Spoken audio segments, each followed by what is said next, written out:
Yet again, I'm alone. I'm pretty sure. Good luck trying to figure out how to start it. I think we'll be good to go. That's sexy. Yeah, it looks good. Little public service announcement. If you are driving in the left lane and you are getting consistently passed in the right lane, you're an The passing lane is called the passing lane because it's where you pass. And please tell me why, when we approach the passing lanes, the people that were going 20 kilometers under the speed limit decide to go 30 kilometers over to hopefully prevent you from passing them. I mean, why?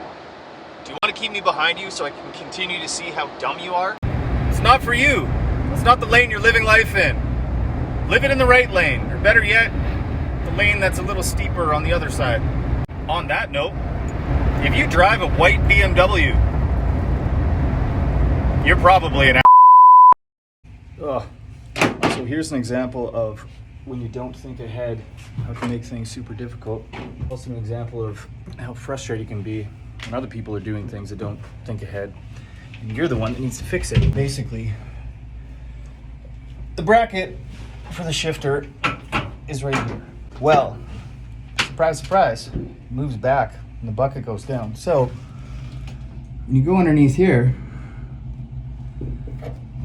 and you see that lip that I had to grind away over there, that lip was still there. So if I didn't do some thinking and use, it doesn't matter. I used the tool that I did to get that away. Yeah, it would have been screwed. So it was a little finicky because of course that wiring harness I put all that work in is right here. And if I would have cut that, it would have been game over. Anyway, now that's clear. And holes are done, and shifter that's over there can pop in. Good times.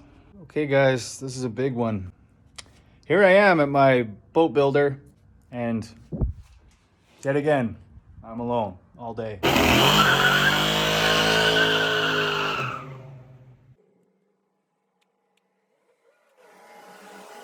Yeah, this has kind of been a bit of figuring on my part, but figured you guys might as well join along when we see if I'm either really happy or really sad.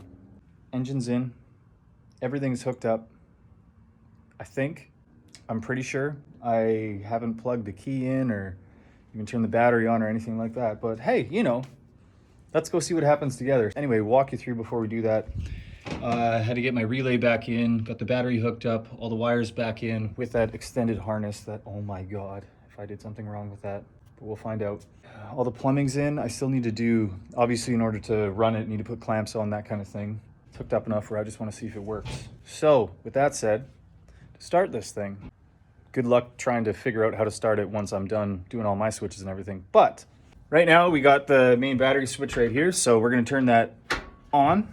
Then I haven't mounted my seat post yet, but key. Okay, that's on. We still have, see what I mean? All the stock harness is here, so it should, if I hit this little start button here, see what happens. Oh, normal key. Wow, it's loud outside that. Normal key. Okay, module error. Let me see what that is. Yeah, I know what's going on.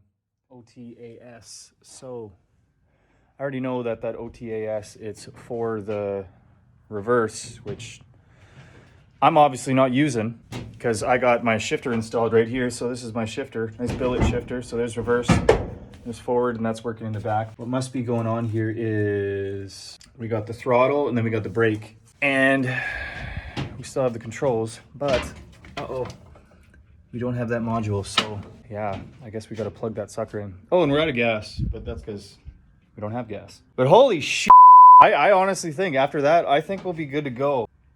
Oh man. Okay, I'm kind of happy. I'm kind of really happy right about now.